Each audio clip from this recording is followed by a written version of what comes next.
भाडा. तर त्यासाठी तो आता राजनीतीवाला तर मोदी सांगते काय, नगरपरिषदवाला सांगते का करतात, एका गावचा आमचा मेंबर सरपंच सांगते त्याने येऊन सुद्धा आमचं घर पावा. आता आम्हाला खोपड्याची जरूरत आहे, आम्हाला खोपड्या द्या, नाही काही योजना नका, काही शासनाकडून काही सांगा.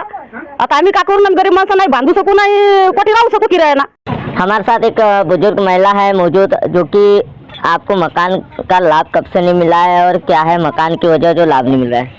50 वर्ष झालं माझ्या लग्नाला, मला आमच्या घरी काही लाभ नाही आला. कोणाच्या गव्हर्नमेंट स्कीमची काही नाही आली. मोदी तेवढी स्कीम काढते सांगते, तर काही स्कीम काही नाही आली. आता आमचं घर चारही भागात फुटून राहिलं, तर आम्ही हात जोडून विनंती करतो नेत्या लोकांना, तर आमचं घर बांधून द्या, नाही तर काहीतरी स्कीम सांगा आम्हाला.